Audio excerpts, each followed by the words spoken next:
Tahu aja.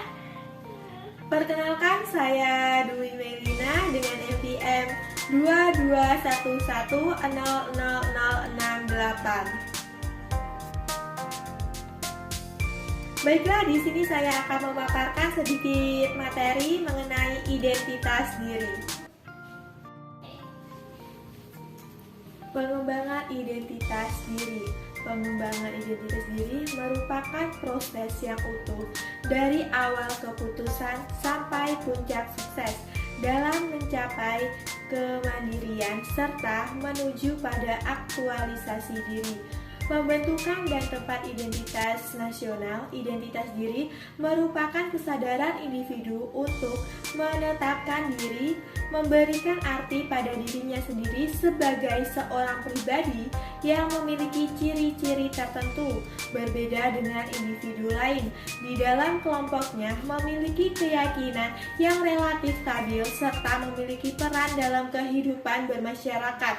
Selain itu, identitas diri juga dapat berarti tentang fisik, keyakinan, tujuan hidup, harapan hidup, prinsip moral atau gaya sosial. Bagaimana identitas diri itu terbentuk?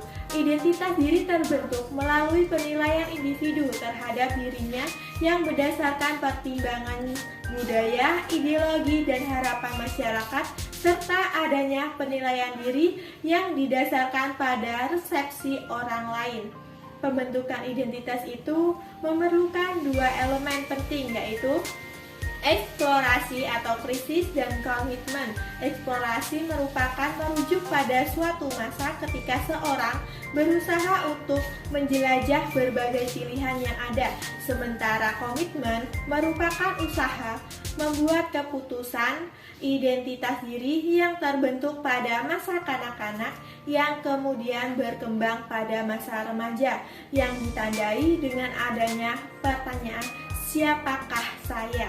Selanjutnya, faktor yang mempengaruhi perkembangan identitas. Yang pertama ada keluarga.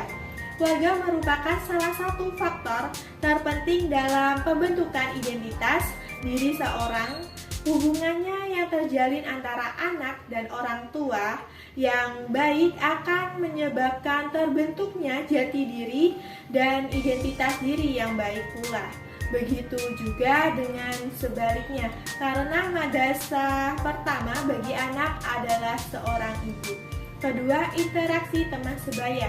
Melalui interaksi dengan teman sebaya yang beranggapan seorang individu akan lebih mudah mendapatkan nilai-nilai kehidupan dan ide-ide. Selain itu, adanya interaksi dengan teman sebaya teruntuk pertemanan dekat dapat menyebabkan seorang individu mendapatkan dukungan secara emosi. Kemudian melalui hubungan teman sebaya, seorang individu juga dapat memperoleh pandangan mengenai kasih sayang, rasa simpati, pemahaman akan orang lain, mengetahui nilai-nilai moral, dan menjadi tempat berbagai persiapan menuju kehidupan yang lebih dewasa. Yang ketiga ada sekolahan. Sekolahan dan komunitas merupakan tempat yang luas untuk seorang individu melakukan resepsi ekspresi yang dapat mendukung perkembangan identitas melalui sekolah.